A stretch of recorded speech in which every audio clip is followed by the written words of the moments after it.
Hello， 我係英式教育嘅首席顧問 Carson。上集講咗幾時去英國留學最好啦，咁好多家長都會之後問，應該點樣揀學校呢？係咪睇排名揀最 top 嗰幾間就一定冇錯呢？如果你都有呢個諗法，唔該你一定要睇埋呢套片，因為我見過有好多好心痛嘅例子，最後都要揾我哋幫手去搞轉校。有一個好內向嘅女仔被送去一間競爭激烈嘅大型學校，結果就好似一個唔關事嘅 NPC 咁樣過渡咗佢第一年嘅留學生活。又有一個充滿創意嘅學生，佢入到一間 focus 傳統學科同埋運動嘅男校，擅長嘅嘢冇空間去發揮，唔擅長嘅學科就焗住要去讀，搞到佢冇晒自信感。今日我要同大家去破解最大嘅選校迷思，排名唔等於適合。我哋要學識點樣去為你獨一無二嘅小朋友去揀一間真係屬於佢嘅學校。喺入正題之前，大家都不妨喐下你嘅手指 ，like、comment、share 同埋 subscribe。揀學校同埋揀對鞋都係一樣，如果唔啱 size 着唔落嘅話咧，幾靚幾高級都係冇用嘅。內向文靜需要更多關注嘅小朋友，一般都唔係最耀眼，但係佢哋通常都係觀察力強、心思細膩，同埋好多時候需要安全感，同埋需要得到別人嘅認可，所以應該避免大型嘅學校，費事人多關係雜，反而一啲中小型嘅學校，師生比例低，例如1:8或以下嘅學校就啱晒，老師有足夠嘅精力去照顧每個學生。呢類學校文化強調合作多過競爭，老師隨時叫得出擦身而過嘅學生叫咩名，對內向嘅學生嚟講會多啲安全感，更加容易去適應。至於外向、活潑、領導力強嘅小朋友，佢哋嘅精力充沛，唔怕表達自己，佢哋需要嘅係舞台同埋挑戰，所以揀一啲有大量運動，最好有埋辯論隊、戲劇活動嘅學校，可以令到佢哋嘅好勝心轉化為正能量，咁就會如魚得水。通常大型學校都會更加適合，而且學生更多，佢哋會有更多嘅社交機會。了解完性格之後，我哋要睇留學嘅目的係乜嘢？唔同目的，學校嘅選擇絕對可以係南轅北轍。如果目的係考入牛津、劍橋、G5，甚至係讀醫科、獸醫、法律，咁選校嘅策略咧，其實就好簡單，直接去睇翻學校嘅數據 ，A level 嘅 A star to A percentage 係幾多？平均每一年有幾多學生考到入去牛劍同埋醫科？有冇專門負責牛劍申請入學面試嘅老師？代表嘅學校例如係 Brighton College、Cardiff Sixth Form College、Concord College 同埋 LAMAPSI 等等。但係你揀學校，學校都會揀你。呢類學校本身就好 selective， 對學生嘅成績本身都有好高嘅要求，同埋讀書環境亦都係相當高壓㗎，所以真係要考慮清楚學生嘅心理質素頂唔頂得順。赴英留學嘅目的係為咗學好英文，揾到適合嘅學習方法。咁學校資訊嘅透明度就更加重要啦。學校有冇專門嘅學習支援中心？老師有冇特別嘅教學嘅專業資格？全職定係兼職？每星期有幾多個鐘去做輔導？係小組輔導定係1對1啊？額外收費係幾多？全部都要清清楚楚，巨細無遺。坦白講，私立學校幾乎都有英語學習支援，唔使驚學唔識英文。但係 SEN 就真係要謹慎去選擇，有專業資格嘅老師駐校先好去考慮。而且提一提家長，千祈唔好隱瞞子女嘅真實情況。萬一小朋友入學之後佢得唔到專業支援，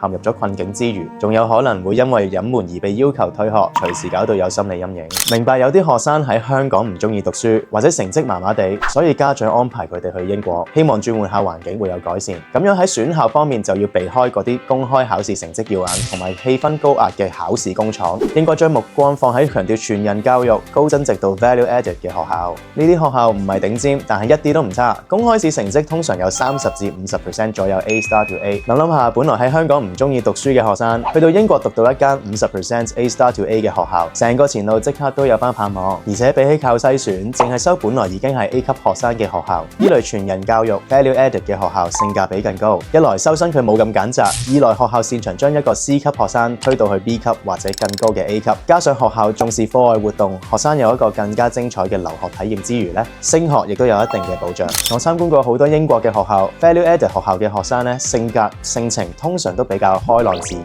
冇咁拘謹。佢哋嘅成績係嚟自興趣激發，而唔係純粹壓力去鞭策。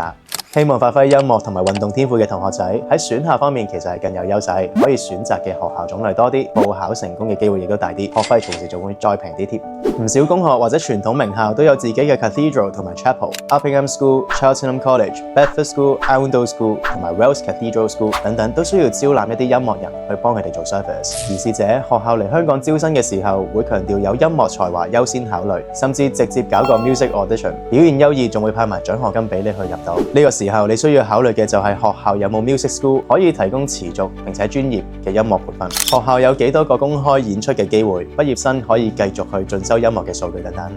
運動尖子嘅情況都係差唔多，每間學校都有自己着重嘅運動，投其所好，隨時有分家。不過香港地10個有9個都係關足球事㗎啦，都係爸爸去做主導。簡單啲推介幾間嘅話呢，同曼城有合作關係嘅 Vauxhall School，2024年喺國家學校錦標賽攞冠軍嘅 Shrewsbury School， 熱衷足球發展嘅 Ardingly College 同埋 Royal Russell School 等等。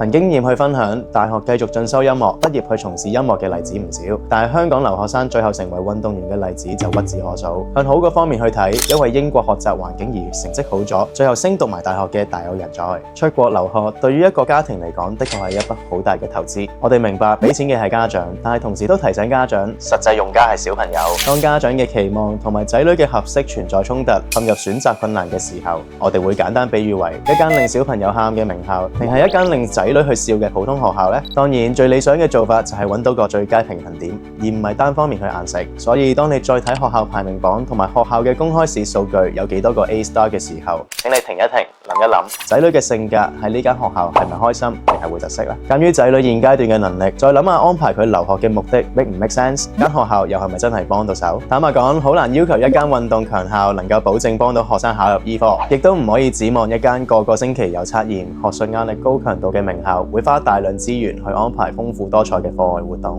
赴英留學揀學校係一個複雜嘅配對過程，需要大量嘅資訊同埋專業判斷。如果你覺得頭痛，歡迎隨時聯絡我91532926或者英式教育55003655。打電話或者 WhatsApp 都可以，我哋嘅顧問會為你深入去分析，一齊為你嘅仔女篩選同埋匹配最好嘅學校名單，甚至乎可以登記出席英國升學展。到時有大約30間英國私立學校嘅教職員親自飛到嚟香港，現場協助學生同埋家長去展開入學申請程序。中意邊間學校可以直接去學校嘅攤位去查詢。如果對英國升學、英國學校完全冇頭緒，唔知點做，亦都可以即場預約英式顧問1對1去做諮詢。唔單止諮詢費全免，升學展當日揀啱咗學校即場報名，仲有報名費減免。7號星期六上晝10點半至下晝4點半，九龍香格里拉大酒店宴會大禮堂，即係尖東嗰一間。英國升學展學校名單同埋登記出席條 link，可以喺影片嘅文字資料欄嗰度去睇到。